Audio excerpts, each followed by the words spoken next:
Salut, c'est Marco de Tafarphone. On se retrouve aujourd'hui pour la vidéo de test du Wiko Harry 2, un mobile que vous m'avez réclamé en test justement. Et ça fait plusieurs mois que je vous l'avais présenté à l'occasion du déballage, du très traditionnel et habituel vidéo de déballage chez Tafarphone, de la boîte que vous voyez en haut à droite de cette image. Ce mobile est commercialisé depuis fin 2018, on est en mai 2019 lorsque je fais cette vidéo. Oui, je le rappelle, vous avez été très nombreux à me dire que j'étais en retard. Eh bien c'est le moment justement de rattraper entre guillemets ce retard. Euh, une vidéo, certes en retard, mais qui va être, à mon avis, intéressante parce que ce mobile, justement, n'a cessé de baisser en termes de prix. Donc 129,99 €, c'était son prix maximum conseillé lors de son lancement. Et désormais, on arrive à le retrouver aux alentours de 90 €. Donc ce qui en fait bien une bonne affaire. Alors voilà, on va détailler ce téléphone tout au long de cette vidéo, mais je viens de vous donner ici en quelques mots ce que je pense de ce téléphone. Son prix n'ayant cessé de baisser, il devient désormais attractif.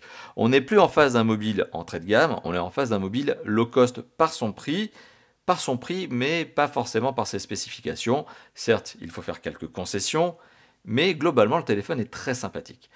Alors, on va commencer cette vidéo notamment par la prise en main du téléphone et plus précisément son esthétique, son look. Ce téléphone est doté d'un look extrêmement sobre, extrêmement passe-partout, surtout quand on le prend en noir. Alors, le nom de cette couleur, de ce coloris, le nom officiel chez Wiko, c'est anthracite, donc c'est un gris foncé, mais globalement c'est du noir.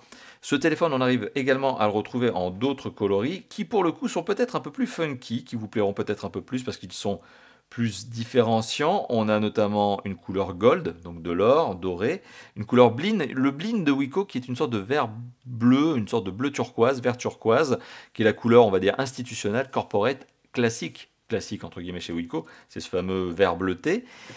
Et on retrouve également ce téléphone en rouge. Voilà, donc il y a différentes déclinaisons, il y en a 4. À vous de choisir celle qui vous plaît le plus, mais pour le coup, vous l'avez remarqué, ce téléphone ici, il est décliné dans la version noire anthracite, c'est son nom.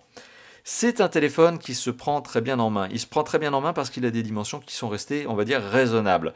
Pas compactes, raisonnables. Alors pourquoi je dis ça? Parce que tout au long des mois et même des années passées, on a vu les téléphones devenir de plus en plus grands. Et oui, parce qu'ils sont devenus de plus en plus grands, ils ont aussi parfois des écrans qui sont de plus en plus grands. Ici, on a un écran qui est très sympathique, satisfaisant, on va en parler d'ici quelques instants, mais le tout reste placé dans un design qui est plutôt raisonnable. Raisonnable en termes de dimension. Alors, si on fait le petit tour du propriétaire, bon, on va regarder ça un petit peu, mais ce téléphone fait 14,7 cm de long, 7,1 cm de large et 0,8 cm d'épaisseur. Pour le coup, c'est extrêmement classique d'avoir des téléphones qui font 8 mm d'épaisseur. C'est vraiment le standard. Alors, ce téléphone ne pèse que 150 grammes parce qu'il est construit intégralement, entièrement en plastique. Alors pour l'ouvrir, c'est pas très compliqué. Alors pourquoi je vous dis pour l'ouvrir? Parce qu'on peut retirer le cache batterie. Ça, c'est devenu extrêmement rare sur les téléphones de nos jours que de pouvoir retirer le cache batterie. Autre point qui mérite d'être souligné, ce téléphone fait partie de la gamme Y. Il s'appelle Wiko Harry 2, le Y à la fin de Harry, c'est pas pour rien, certes on écrit comme ça, mais chez Wiko, les mobiles de la gamme Y sont des mobiles entrée de gamme, et on l'a remarqué, sur certaines générations précédentes, il était difficile de retirer le cache batterie. Ce n'est pas le cas ici, vous l'avez vu, je n'ai pas peiné finalement à retirer ce cache batterie. Ce cache batterie qui, une fois retiré, me permet d'accéder à la batterie extractible, ce qui est aussi une bonne note, parce que depuis quelque temps, les batteries ne sont pas extractibles. Alors pour le coup, vous pourrez remplacer cette batterie si elle se fatigue avec le temps, et c'est inévitable, d'ici 2 ans, 3 ans, c'est comme sur tous les smartphones, les batteries perdent de la capacité, perdent de la capacité de stockage. C'est pas qu'elles marchent moins bien, c'est qu'elles tiennent moins longtemps parce qu'elles s'usent. C'est comme ça, elles sont données pour un certain nombre de cycles. Et bien cette batterie, vous pourrez la remplacer vous-même. Autre bon point, comme elle était extractible, vous pouvez en acheter une deuxième. C'est-à-dire que plutôt que de vous balader avec une batterie externe, il vous suffit d'avoir une batterie de secours interne. C'est plus compact et puis c'est probablement moins cher. Donc pour le coup, vous avez ici la possibilité de changer cette fameuse batterie par vous-même. Une fois le cache batterie retiré, vous l'avez remarqué, vous avez aussi les emplacements. Les emplacements pourquoi? Pour carte SIM, il y en a 2, format nano, nano 1, nano 2. Et vous avez également l'emplacement de la carte micro SD optionnelle que vous pouvez placer dans votre mobile. Carte micro SD sur laquelle je reviendrai d'ici quelques instants lorsque je parlerai de l'autonomie. Non, de la mémoire de stockage du téléphone. La batterie, par contre, je vais en parler un petit peu plus en détail, bien sûr, lorsque je parlerai de l'autonomie. Alors le téléphone, vous l'avez remarqué, il se prend bien en main. Il n'est pas glissant, pas particulièrement glissant. Et puis, pas forcément utile d'acheter des accessoires de protection parce que c'est un téléphone que moi je qualifierais de consommable. C'est un téléphone de tous les jours. Certes, s'il tombe, il va prendre des coups, mais il m'a l'air relativement robuste. Robuste parce que c'est pas des vitres de partout. Si ça tombe, bon, bah, ça va probablement rayer la carrosserie, mais ça va probablement pas exploser. Donc ça, c'est aussi la bonne note de ce téléphone, de ce genre de téléphone. C'est extrêmement bien construit. C'est fait pour durer, en fait. C'est pour la longévité. C'est efficace, quoi. C'est robuste. Ce téléphone, donc, je vous l'ai détaillé. Je vous ai aussi donné les dimensions. Je vous l'ai détaillé, mais je n'ai pas donné non plus l'emplacement, les caractéristiques principales de ce look. Alors le téléphone est doté ici, on le voit, d'une caméra photo frontale, d'un appareil photo frontal. Appareil photo frontal d'ailleurs qui me donne cette impression d'être doté, on va faire un petit point rapidement, d'un flash LED. On va juste regarder ça, et oui, vous allez le remarquer, il y a bien un flash LED. Hop, boum. Alors désolé pour vos yeux, je viens de vous faire une petite blague, mais oui, il y a bien un flash LED. Donc je reviendrai sur cet aspect-là d'ici quelques instants lorsque je parlerai de la qualité photo. Donc capteur photo frontal, flash LED, écouteur. Un écran sur lequel je vais revenir d'ici quelques instants parce que bien évidemment je vais le détailler puisque c'est un des points principaux d'un téléphone de nos jours, ce qui est assez logique. Les touches ne sont pas sensitives, elles sont tactiles, ça veut dire qu'elles sont intégrées à l'écran, donc ces fameuses 3 touches que vous pouvez organiser comme vous voulez. Vous pouvez aller dans les paramètres et changer l'ordre. C'est l'avantage des touches tactiles. Sur le côté gauche du mobile, on ne retrouve strictement rien. Sur le dessus du mobile, on retrouve ici le mini jack, qui n'a pas été sacrifié, c'est une bonne note, il est bien présent. Côté droit, on retrouve le bouton de contrôle de volume plus-moins, ainsi que le bouton on-off, la petite fente qui permet de retirer le cache-batterie, comme je vous l'ai montré il y a quelques instants. En dessous du mobile, on retrouve l'entrée micro primaire, ainsi que le connecteur micro USB. À l'arrière du mobile, on retrouve le capteur photo dorsal, son flash LED et une entrée micro secondaire, que je trouve bien placée puisqu'elle est au niveau du capteur photo dorsal, celui que vous allez utiliser notamment pour faire des vidéos. Et le but d'un deuxième micro, troisième ou quatrième en fonction des téléphones, c'est d'atténuer le bruit extérieur, c'est d'enlever le bruit parasite finalement. Et bien là, le micro est extrêmement bien placé parce qu'il est vraiment pile en face du sujet que vous allez prendre en vidéo. Le marquage Wiko, qui n'est pas spécialement râpeux, au contraire de certaines générations, donc ça c'est une bonne note. On retrouve également la grille du haut-parleur dorsal, un petit picot qui est destiné à surélever un petit peu le téléphone. Le capteur photo dorsal, lui aussi est légèrement protégé, légèrement surélevé par un petit anneau métallique, enfin en tout cas effet métallique autour. Voilà, donc on a fait le tour du propriétaire sur l'aspect design. Maintenant on va parler d'autre chose. On va parler de quoi? On va parler de l'écran, on va parler de l'image, on va parler du son. Alors cet écran, c'est un écran de 5,5 pouces de diagonale. C'est un écran qui utilise une technologie devenue très classique, la technologie IPS. Avantage de l'IPS, c'est que globalement, ça produit un résultat qui est plutôt homogène en termes de luminosité, de contraste et puis finalement de qualité d'image globale. On est sur un écran qui est doté d'un ratio assez original, quoique, puisque depuis déjà 2017, fin 2017, 2018-2019 maintenant, eh bien ce format est extrêmement répandu désormais. Donc c'est par rapport à toute cette masse de téléphones que l'on a eu avant, 2016, 2015, 2014, etc., etc. Avant, on était sur des ratios 16 neuvième, ce qui correspond finalement à l'image que vous voyez sur une télévision, par exemple, 16 neuvième. On est très loin des 4 tiers des écrans cathodiques, ça parlera aux vieux de la vieille comme moi. On n'est donc pas sur un écran 16 neuvième, on est sur un écran 18 neuvième. C'est devenu très habituel chez Wiko parce que Wiko ne fait plus d'écran 16 neuvième. Donc on est sur un écran qui est plus allongé. Ça a l'avantage de vous permettre d'avoir plus d'affichage, plus d'informations affichées. Parce que tout simplement, vous avez plus de pixels. Vous êtes sur un écran qui est plus long. Vous êtes sur un écran qui est plus long et quand vous regardez une vidéo, bien vous avez le choix. Soit vous avez deux bandes noires de part et d'autre et comme ça vous gardez le format originel de la vidéo qui est 16 neuvième, soit vous basculez en format étendu, étiré, et là deux options se passent, soit en fonction du lecteur que vous utilisez et de l'écran que vous utilisez, de la marque que vous avez et de la vidéo, eh bien vous passez sur un rognage de l'image, c'est-à-dire que ça va rogner un petit peu l'image en haut et en bas et vous allez être bien en 18 neuvième, soit bien ça va distordre l'image et ça va passer sur un autre rapport homothétique.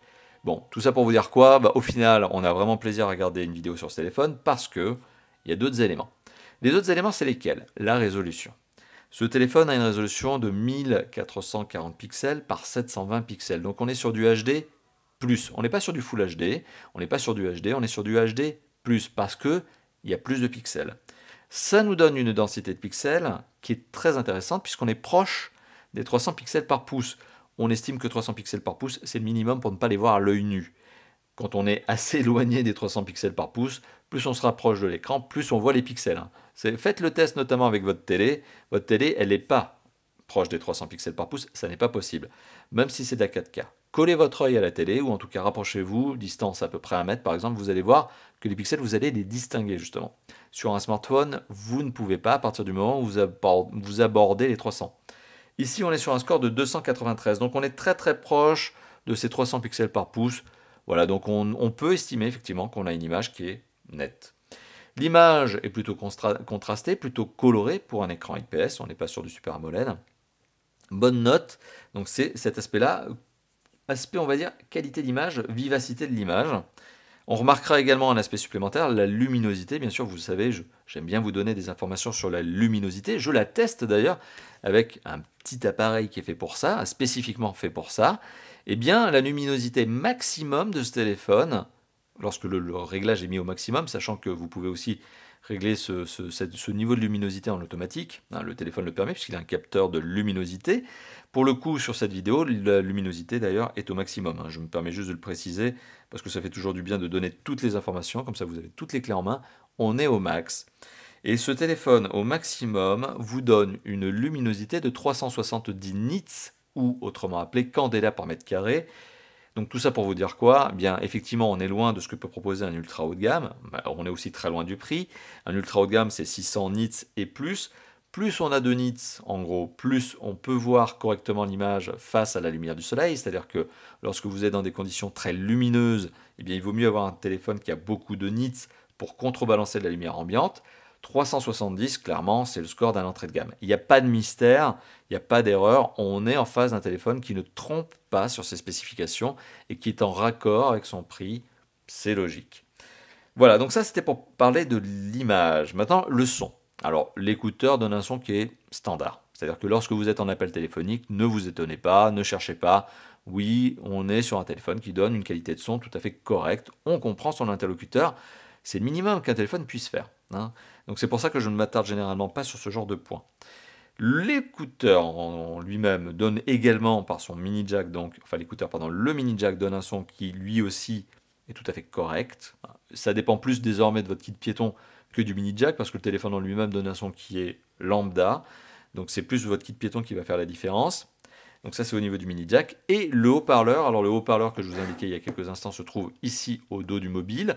Forcément quand vous posez le téléphone sur une table, bon, ça va étouffer le son du téléphone. Maintenant quand vous prenez le téléphone en main, normalement le son n'est pas trop étouffé. Ce téléphone vous donne jusqu'à 105 décibels à la sortie. On s'écarte d'un mètre, on est dans les 85 à 90 décibels. C'est un son qui reste relativement globalement puissant. C'est un son qui peut potentiellement au niveau de son haut-parleur manquer de clarté puisqu'on a du mal à distinguer aigu, moyen et grave et forcément il n'y a pas de basse, on n'est pas sur une enceinte Bluetooth, mais il reste malgré tout que l'on comprend ce qui se dit avec le haut-parleur. Donc c'est-à-dire que ça n'est pas fait pour écouter de la musique, vous n'allez pas trouver de satisfaction de cette manière-là. C'est fait par contre pour jouer à du jeu, c'est-à-dire que oui, ce téléphone permet de jouer à du jeu 3D et vous pouvez laisser le son comme ça. Après, je suis pas certain qu'on écoute vraiment la musique et que l'on fasse des jeux vidéo sans casque désormais. Je pense qu'on est plutôt habitué à mettre des casques ou des écouteurs.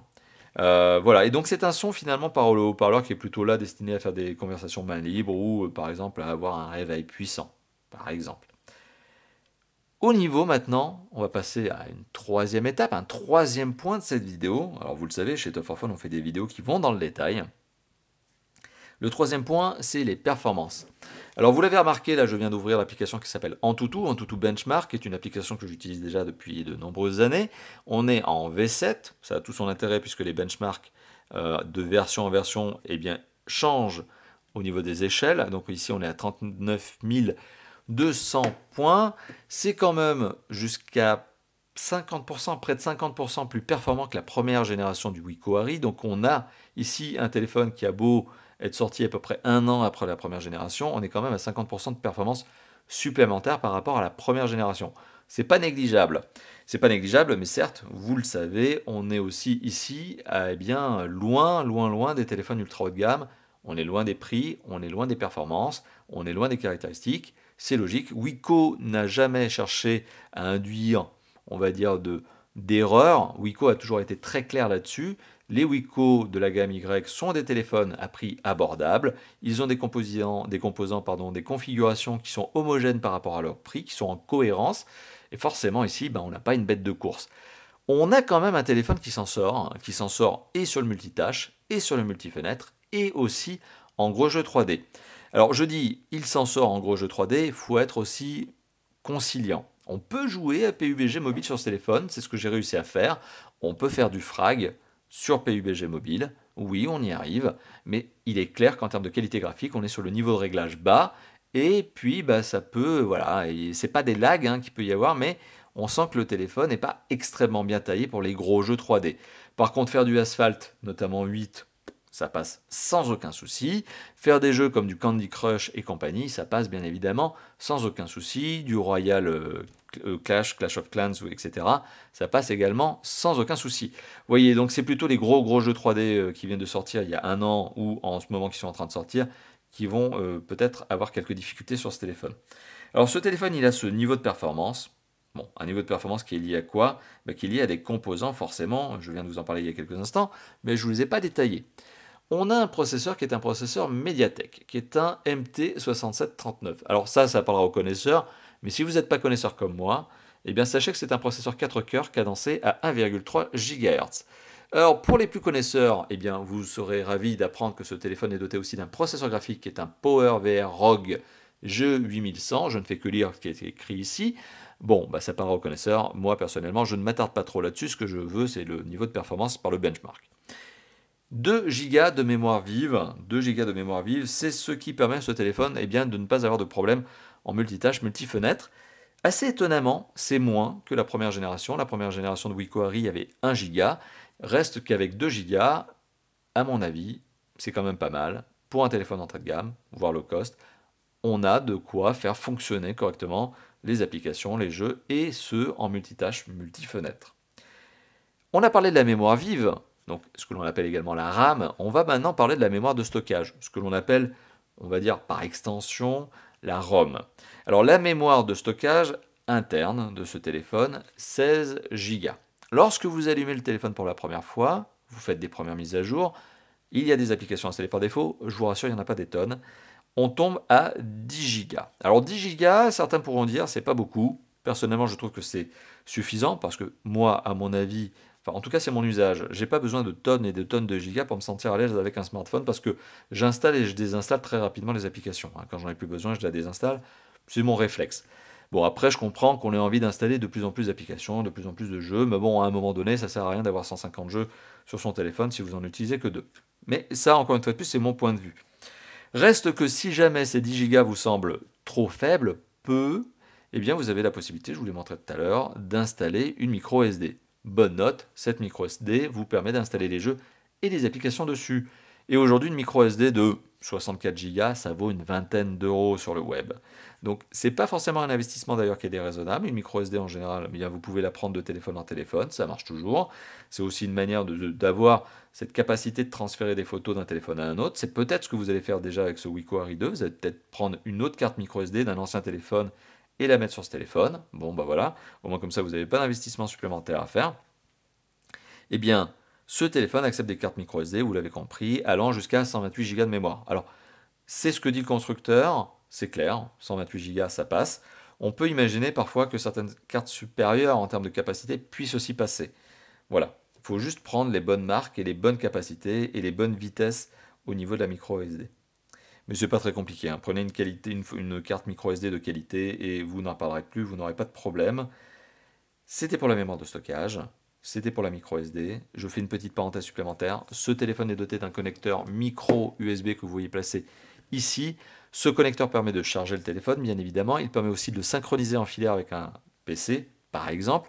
Mais il permet aussi d'utiliser la fonction OTG qui va avec ce port micro USB. C'est-à-dire que si vous avez ce genre de clé, c'est-à-dire, mettons, USB d'un côté, micro USB de l'autre, vous mettez des films dans cette clé, vous mettez la clé sur votre téléphone, la clé est reconnue et vous pouvez donc accéder au contenu tout simplement de la clé en elle-même. Donc de quoi aussi avoir une capacité de stockage supplémentaire par le biais d'une clé, d'une clé USB, micro USB. Ça aussi, sur le web, ça vous 10 ou 15 euros. Et c'est un investissement que je ne trouve pas du tout bête, pas du tout déraisonnable. Alors on a parlé d'un certain nombre de points au niveau de la performance, maintenant on va parler de la connectivité. Alors pour illustrer mon propos, je vais sortir cette petite application qui du coup je pense ne va pas, ne va pas nous apprendre grand-chose en tant que telle. Peut-être celle-ci, mais enfin peu importe. Ce genre d'application n'est là que pour vous permettre de savoir s'il y a des capteurs, et vous allez le remarquer, oui, il y a un certain nombre de capteurs. C'est-à-dire qu'il y a bien du gyroscope, il y a bien du capteur de luminosité, de proximité, il y a bien de la boussole, il y a un certain nombre de capteurs qui sont utiles notamment quand vous voulez faire du jeu en réalité augmentée, type Pokémon Go. Donc ce téléphone, oui, il est fait pour jouer à des jeux de type Pokémon Go, ça passe. Maintenant, ce téléphone, il est aussi doté d'un certain nombre de connectivités supplémentaires. Et c'est celle-ci qui nous intéresse. Alors, on va déjà parler de la 4G. Ce téléphone est un téléphone doté de la 4G LTE, donc 4G+. C'est un téléphone qui est catégorie 4, ce qui veut dire qu'il télécharge à 150 mégabits par seconde, il envoie à 50 mégabits par seconde. Dites-vous qu'aujourd'hui, la catégorie 4 en France, c'est parfait.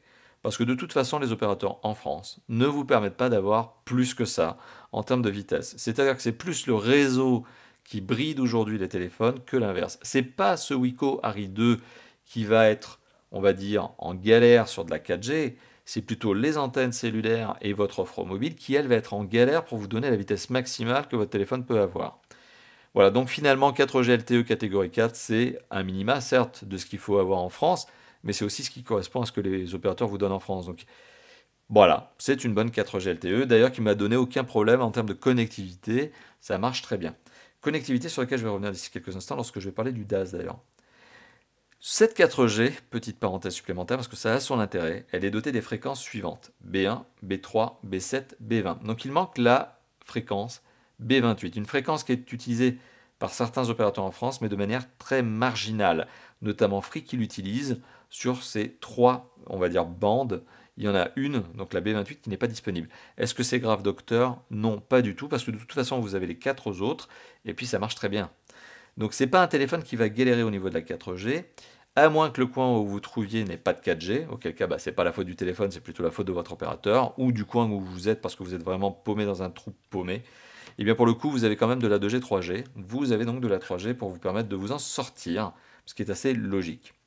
Le téléphone, comme je vous l'ai indiqué tout à l'heure, est doté de deux emplacements pour carte SIM format nano qui sont sous le cache batterie. Voilà, vous pouvez donc ajouter une ou deux cartes SIM format nano. Ça, c'est à vous de choisir. Bon, bien sûr, on l'imagine, le téléphone est doté d'autres connectivités. Alors on va en parler. Il est doté du Wi-Fi BGN, donc il n'y a pas la norme A, il n'y a pas la norme AC. La norme AC, c'est la plus rapide des normes aujourd'hui en Wi-Fi. C'est celle que vous allez utiliser notamment avec une box Internet en Wi-Fi, si cette box Internet est en fibre 1 giga. Donc voilà, c'est pas tout le monde qui a aujourd'hui une box fibre 1 giga. Par chance, j'en ai une, c'est toujours plus facile pour uploader des vidéos de Top for Fun. Mais voilà, aujourd'hui tout le monde n'a pas des box fibres 1 giga, tout le monde n'est pas à côté de sa borne pour pouvoir profiter bien d'un réseau pleine patate. Donc BGN, ça marche aussi tout à fait correctement. On est sur du Bluetooth 4.2, donc aucun problème pour appairer ce téléphone, que ce soit avec votre casque sans fil Bluetooth donc, ou votre voiture. Et puis vous avez aussi d'autres connectivités, le AGPS, GPS. Donc on est sur une puce GPS, donc c'est le réseau de satellite américain, le réseau satellite. Et vous avez aussi la fonction AGPS, ce qui utilise les antennes cellulaires et les bornes Wi-Fi pour accroître la précision de localisation. Vous avez aussi une radio FM. C'est très très habituel chez Wiko de retrouver de la radio FM dans leur mobile. Ça plaît, c'est un usage assez sympathique, mais pour bénéficier de la radio FM, il faut brancher le kit piéton sur le mini jack, puisque le kit piéton va servir en fait d'antenne. Ça aussi, c'est extrêmement classique. Ce téléphone est également doté d'un micro USB, je vous l'ai montré tout à l'heure, qui est fonction OTG, et d'un mini jack, comme je vous l'ai aussi indiqué.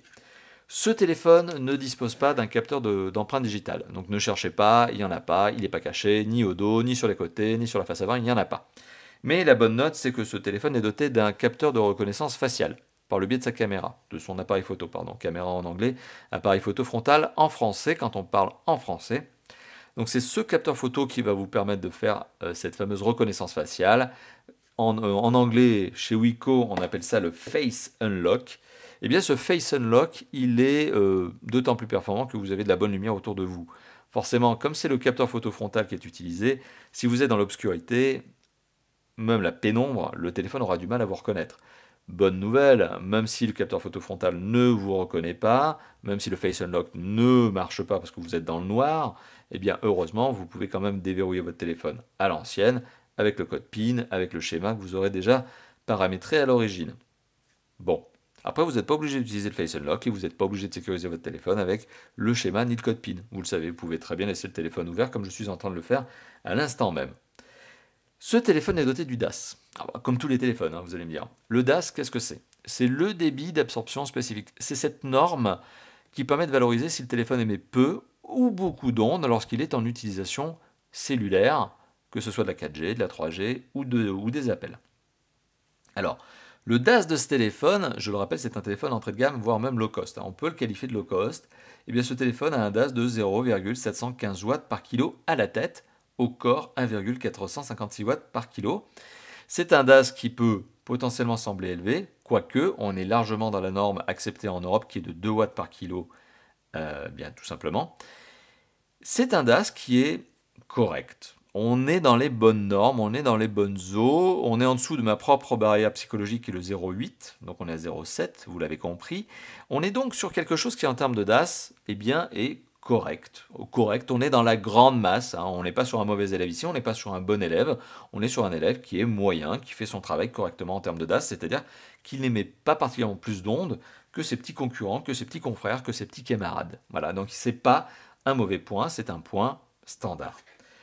Au niveau du système d'exploitation, alors on va ouvrir les paramètres du téléphone, on va aller dans Système et on va regarder ce qu'il en est. On va regarder notamment à propos du téléphone.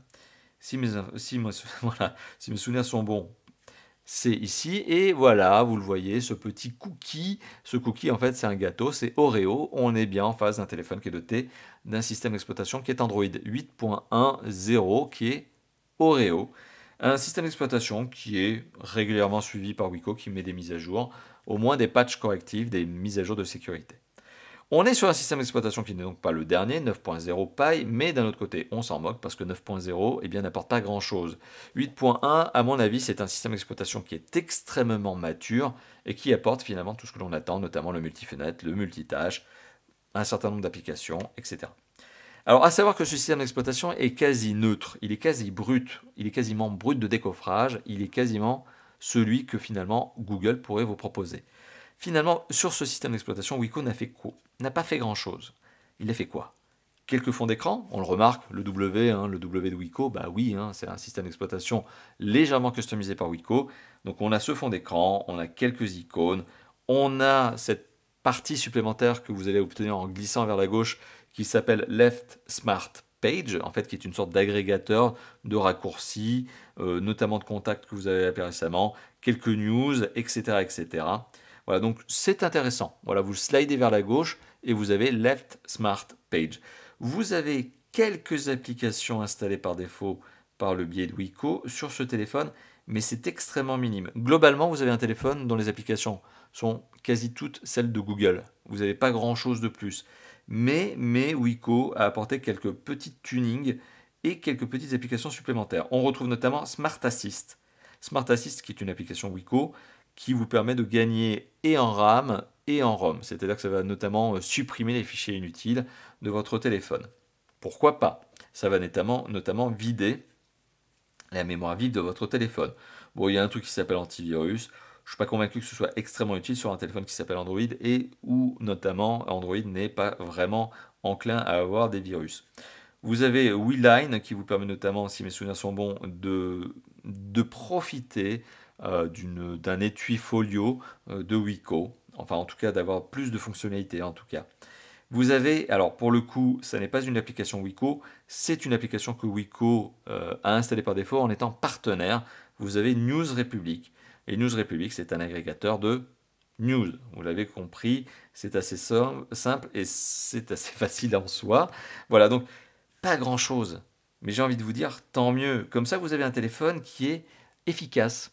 Efficace parce que la surcouche n'est pas gourmande, elle n'est pas grosse, elle ne va pas ralentir le téléphone. On est vraiment sur l'expression presque pure d'Android. On est vraiment sur un système d'exploitation extrêmement efficace. Voilà, et donc pas grand chose à ajouter si ce n'est que Bon, en allant dans les paramètres, par exemple, vous avez quelques fonctionnalités supplémentaires. Vous pouvez avoir quelques gestuels supplémentaires. Par exemple, regardez celle-ci. Vous pouvez avoir le mode une main. Voilà. Vous pouvez aussi, tout simplement, éteindre votre téléphone avec un double tap. Vous pouvez aussi le réveiller avec un double tap. Voilà, c'est le genre de petits raccourcis, de petits usages supplémentaires que vous allez retrouver dans les paramètres de ce téléphone.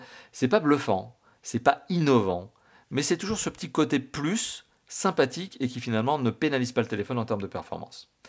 Alors on a parlé du système d'exploitation et maintenant on va parler des autres usages de ce téléphone, en tout cas plutôt des usages de ce téléphone. Alors vous l'avez compris, c'est un téléphone qui est fait pour téléphoner. Oui, je vous en ai parlé tout à l'heure. C'est un téléphone qui peut aller sur Internet, bien sûr. Vous pouvez naviguer sur Internet, vous pouvez utiliser un navigateur Internet mobile. Google Chrome est installé par défaut. Vous pouvez envoyer des emails, vous pouvez lire des emails, vous pouvez recevoir, émettre des SMS, des MMS. Vous pouvez jouer à du jeu, vous pouvez jouer à du jeu 3D comme PUBG Mobile. Globalement, c'est un smartphone qui fait tout. Vous pouvez lire des MP3, vous pouvez regarder YouTube, etc., etc. Vous pouvez regarder la chaîne de Top 4 Phone, bien évidemment, sur ce mobile, et vous aurez plaisir à le faire, n'est-ce pas? Donc c'est un téléphone qui répond à tous les usages multimédia qu'un téléphone doit vous offrir aujourd'hui. Et c'est un téléphone qui, eh bien, dispose d'autres usages complémentaires, qui sont assez standardisés de nos jours. Et on va notamment parler à ce titre de la qualité photo, et on va parler de l'autonomie. Alors pour ce qui est de la qualité photo, attardons-nous sur celle-ci, on a ici ce mode photo. On a un capteur photo dorsal, qui est un capteur photo dorsal 13 mégapixels, avec autofocus. Bon, mode Face Beauty, reconnaissance faciale, etc. Je crois comme d'habitude chez Wiko. Certes, des modes supplémentaires, mais moi ce qui m'intéresse ici, c'est cette rapidité d'action. Le capteur photo frontal a justement cette capacité à reconnaître un visage, se placer efficacement dessus en mode autofocus. Ça marche bien, c'est un 13 mégapixels donc qui prend des photos, on va dire de qualité correcte, sachant que le téléphone est à l'entrée de gamme, sachant que le capteur photo 13 mégapixels est un capteur entrée de gamme, une ouverture de 2.0, le flash LED, capable de filmer, d'ailleurs je fais une petite parenthèse, en 1080p à 30 images par seconde. Qu'est-ce que je peux vous dire de la qualité photo? Elle est correcte. Elle est correcte. Ce téléphone s'en sort bien. Il s'en sort bien à partir du moment où vous avez de la bonne luminosité, pas trop forte, pas trop faible. Là, on est dans des conditions studio, donc ça se passe plutôt bien pour ce téléphone.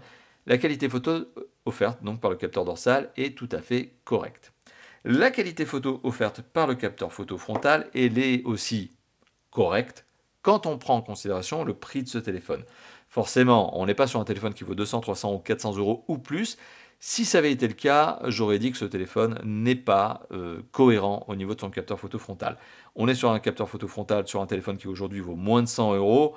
Bon, et bien qu'est-ce qui se passe? C'est un capteur qui prend rapidement la photo, c'est un capteur qui a besoin d'une distance par rapport au sujet que le capteur va prendre, donc c'est-à-dire vous, votre visage, donc puisque vous êtes en mode selfie, il faut une bonne distance d'1 mètre, ça tombe bien, c'est à peu près la distance que vous avez avec votre bras. Quand vous vous prenez en photo. Donc globalement, il n'y a pas de mode macro au niveau du selfie, mais c'est logique, c'est normal. Et bon, bah, la photo est globalement correcte aussi. La qualité, bon, certes, c'est du 5 mégapixels, on aurait aimé un peu plus de netteté, mais pour ça, il aurait fallu un capteur de meilleure qualité, un capteur avec plus de mégapixels, et forcément, le prix n'aurait pas été le même. On ne serait pas sur un téléphone à moins de 100 euros aujourd'hui.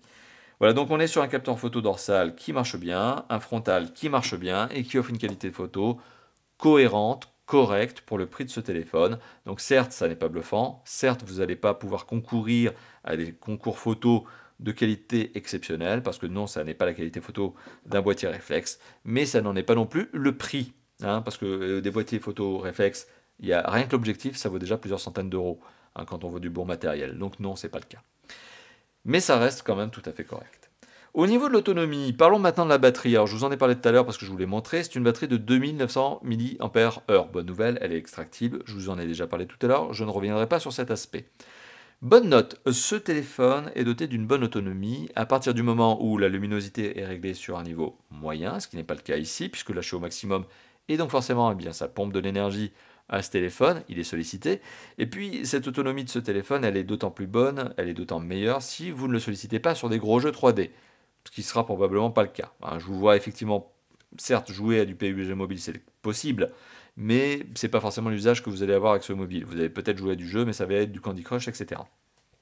Bon, Enfin, en tout cas, c'est un a priori. À vous de me mettre ce que vous en pensez. À vous de me mettre ça dans les commentaires. À quel type de jeu, justement, vous jouez? Bah, j'ai bien envie de le savoir.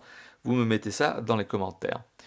Donc, c'est un téléphone qui est doté d'une autonomie qui est tout à fait satisfaisante à partir du moment où vous n'allez pas le pousser dans ses retranchements. Et donc, si vous ne le poussez pas dans ses retranchements, la batterie de 2900 mAh de ce téléphone permet à ce mobile de dépasser la journée avant d'être chargé. 1 heure de vidéo avec ce mobile, 50% de luminosité, 50% de son, toutes les connectivités ouvertes, eh bien c'est 14 à 16% de batterie consommée. C'est pas beaucoup, c'est même plutôt bon. Voilà, donc comme quoi ce téléphone s'en sort très bien en termes d'autonomie si on ne le pousse pas à fond. Si on ne le pousse pas à fond en termes de jeu 3D, de luminosité, ce qui globalement sera probablement votre usage. Voilà, donc on a parlé de l'autonomie, c'était le dernier point justement de ce test. Maintenant, on va se faire un petit récap très rapide.